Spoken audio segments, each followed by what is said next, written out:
Okay, great. Well, thank you for the introduction. This is a work with my collaborators, Rubaiat, Michael, and George from Autodesk, Adam from Princeton, and Tovi from Autodesk and University of Toronto. And we present a new technique to animate static pictures with a mixed initiative interface. The main animation style that we focus on is called Kinetic Textures, which was introduced by my collaborators in 2014. Kinetic textures are a data structure which consists of a set of similar objects to which dynamics are applied at the collective and individual scales. So for instance, the balloons and lanterns here are kinetic textures. So instead of creating these from scratch, we start with the static image. And our system converts the still image using some user input strokes to the final kinetic texture. Our motivation is that there are many still images which would be greatly enhanced if they could be animated. These come in a range of styles, including photographs, illustrations, cartoons, and paintings. They portray a wide range of dynamic effects, including rain and snow. And these could be used to enhance design sketches or animated children's books. It is challenging to create a system which works well for animating inputs in such a wide range of styles. Given a static image as input, there could be many reasonable or terrible interpretations as to what an animated version could look like. So in developing a system that addresses this underdetermined problem, there are numerous challenges that must be overcome. For instance, which objects here should be extracted for animation, the balloons or the castle? And another challenge is determining the depth ordering from a single image. How do we know if a small object is far away or just smaller than other objects in the image? And yet another challenge is the lack of temporal information. So do the balloons move in a straight line, or do they curve, wiggle, and rotate along the way? Our approach of combining user input with automatic algorithms allows the artist the freedom to choose the interpretation of the original still image which best suits the artistic vision. We facilitate the creation of animated pictures from an input raster image using a few high-level guided strokes. First, we detect and extract similar-looking objects from the image. Once the elements foreground and background are separated into layers, the user can rearrange them into the desired depth ordering. When animating, we use data from the original image to set the animation parameters. Our contribution is not in the individual algorithms, but a new mixed initiative interface that uses and extends existing image processing algorithms into an interactive system for animating static images. Prior work focuses on creating animations from images and videos. The output of our system most closely resembles that of Kazi's et al. Draco. That's because our system leverages the Sketchbook Motion iPad app, which is Autodesk's implementation of Draco. However, our method animates a single pre-existing static image, whereas Draco requires the user to draw all the layers from scratch. Draco also requires the user to manipulate all the animation parameters to achieve their final result. In contrast, our system automatically computes the emitter line, emission frequency, and scale from the user input and the underlying picture. When animating a single image, Chong et al. Adds motion textures to pictures. Their interface assists the user in separating areas for animation, such as water and boats. Our system can extract the same objects as Chong et al. And assists in extracting similar objects in the image. They animate with time-varying displacement maps, while we focus on kinetic textures and leverage the properties of the original image elements when specifying the animation parameters. Using videos as input supplies the missing information that a static image lacks. While video textures and cinemagraphs create compelling results, we focus on using a single image as our input. Now, let me describe our system in more detail. So first, our mixed initiative interface allows a user to decompose repeating elements of the scene.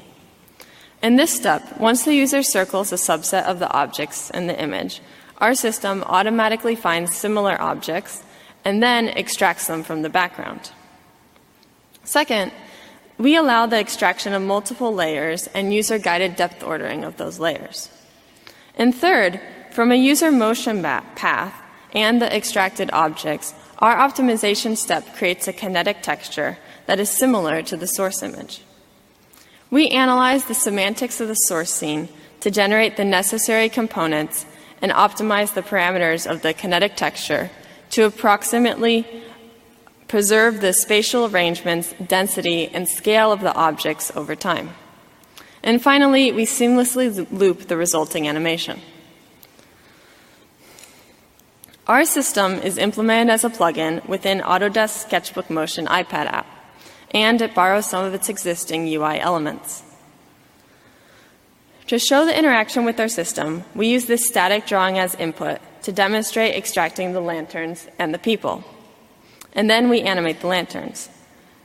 To extract the lanterns, we start by circling some exemplar objects, and then those elements are extracted. Next, we try to find similar objects in the rest of the image.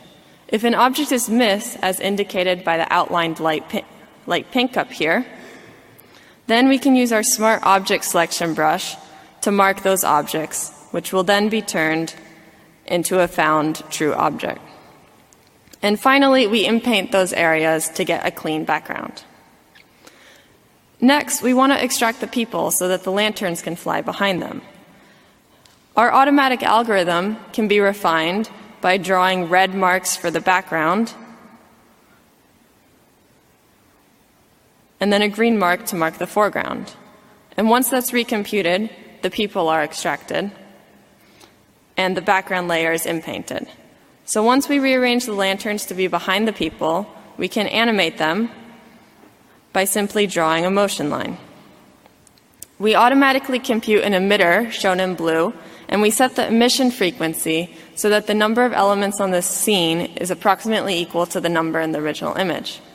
And next, we can scale the elements along the path as they grow, so that they get smaller as they go along. And this is our final result. As shown in the UI, our system has three main components.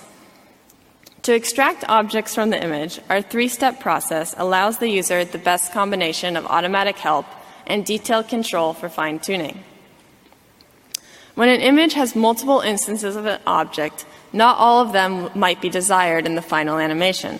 For instance, some might be too small, some might be occluded, and still others might not have the details that you want in the final animation. So hence, in the final animation, we only use exemplar objects that are circled by the user and extracted by our method. So for each circled area, we use GrabCut, an image segmentation method based on graph cuts, to extract the objects. To run GrabCut, we need to determine sample areas of the background and the foreground. We split the pixels inside of each circle into 15 groups using k-means on the pixel color in LAB color space. Next, all the groups that are underneath the circled area are marked as background in red. And the foreground is determined by the group with the furthest average distance from all the background groups. The result from GrabCut is the image with only the circled objects available. Once the user specifies the exemplar objects, our goal is to find similar instances of those objects in the rest of the image, shown here in the pink. From the previous step, we know the indications of foreground in green and background in red with inside each circled area. We then run GrabCut over the whole image with those indications. We propose an object to be a connected group of foreground pixels, shown here in all the light pink outlined areas. However, in our experience, we cannot simply accept all of these proposals as true objects. And hence, we filter the proposals based on the normalized area and aspect ratio, changing them to the dark pink. To select objects which the filtering missed, the user can use our Smart Object brush in yellow to mark them. And then this interaction allows us to accept the missed proposals and our final result. When all the objects are extracted, there are holes in the background where those objects used to be. So filling in these holes is challenging. So for instance, what shade of blue should each hole have? Should it be a mix of the darker or lighter blues, or is there a texture? To inpaint those areas, we use an implementation that relies on patch match, a randomized algorithm for quickly finding approximate nearest neighbor matches between image patches. So next, the user might want to split objects in the image, such as the people, onto separate layers. Once again, we use GrabCut, and we automatically detect the foreground and background in parts of the image, and then the result is presented to the user. After user refinements, we use patch match to fill in the extra areas. In our next step, animation optimization, we show several methods to automatically enhance the creation and parameter tuning of an emitter in order to quickly create a looping animation. From the extracted objects, we calculate an object area, which is the intersection of all the objects expansioned into a single merged area and their intersection with the convex hull. Using this and a user-drawn motion path in red, we automatically generate an emitter. In addition to straightforward motion paths of these lanterns, we also support more complicated motion paths like these butterflies. Notice here there are 3 motion paths as the butterflies migrate north. So first we find a perpendicular line in light green to the motion path in red. And then we push this line and its intersections outside of the object area to the line in dark blue. From these initial points in the dark blue, we expand them to get the final endpoints of the emitter. So in addition, we can handle multiple motion paths. We control the emission frequency by setting the probability of emitting a new object at each time step. Our goal is to regulate the emission frequency such that the objects are distributed stochastically, but roughly uniformly, and the number of objects on the screen, shown here in the light blue line, is close to the target number, which is based on the original image and the number of separate areas that we found in our finding object steps. All of our results use this target number directly, but we also provide a control that allows the user to manually adjust this number up or down. Once we determine that a particle should be emitted, we need to choose an emission location from the emitter line. And we choose randomly, weighting each potential emit point by its distance to its closest previously emitted object. This weight avoids emitting an object close to another existing one, giving the distribution a more uniform appearance. To automatically scale objects, we present 2 methods depending on whether we are scaling along a path or splitting into layers based on scale. We also present a method to seamlessly loop the final exported video so that the animated particles match in the first and final frames. We created more results from source pictures in a variety of styles. In this photograph, the hot air balloons are split into 2 layers to fly behind the trees. In this diagram of an internal combustion engine, 2 emitters are used for the particles. Notice that we also extracted and animated the piston and wheel. Here, the flies grow along 3 different motion paths as they are emitted from the pipe. We applied scaling along the motion path so that the flies will grow as they travel. And in addition, we extracted and animated the man's bouncing eyebrow.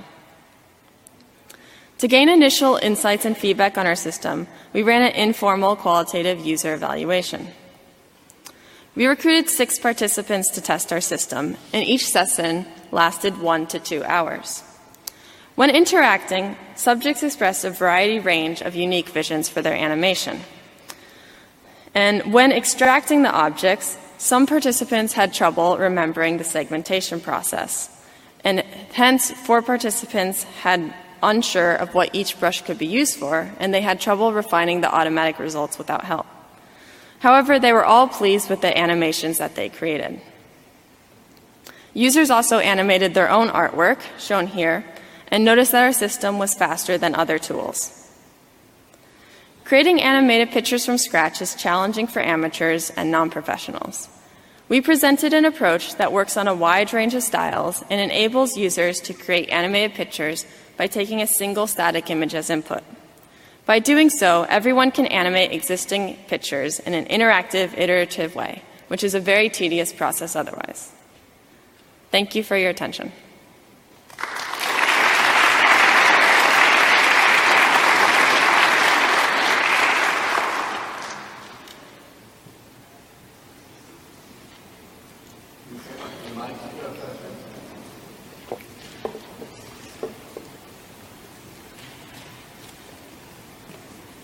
Hi, fascinating work and very deep.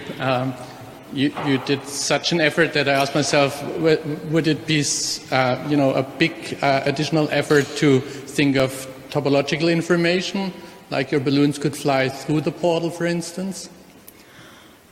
So we're mainly focusing on 2D layers. So you'd have to do an interesting thing with creating a layer in front and a layer in back and sandwiching balloons in between that. Yeah. Yeah, I think you've done so many things, wouldn't be that much of an additional effort and might bring a lot more fun, It would give more options to the animations.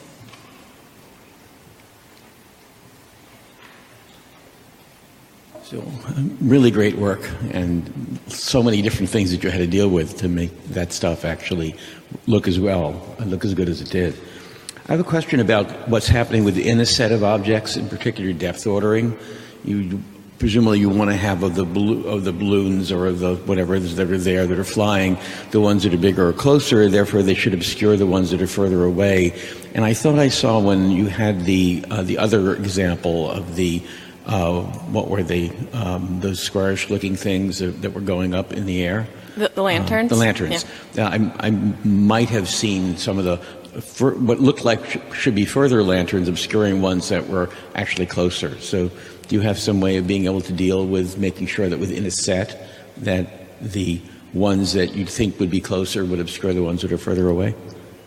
No, we don't directly deal with that. That would be an interesting future work, especially to add collisions into that process. We do allow people to split the objects based on size, so you can put larger objects on a layer in front and smaller objects in back.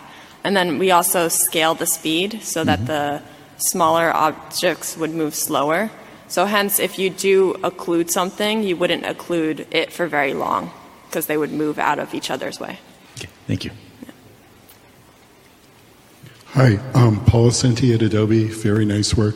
I was wondering if any of your users, particularly when they were dealing with their own, had issues with the in-painting part, because I noticed that most of your examples were very carefully chosen to have the elements over fairly blank backgrounds, although in the flies coming out of the pipe, I noticed a little bit of softness in the in-painting where some of them were extracted. Yeah, so with the user examples here, that for most of these backgrounds, it was generally fine to have that softness. So the users didn't complain about it that much. Some of them, on one example, which was the light here, the user did go and touch up some of the beams that got blurred out behind the lantern.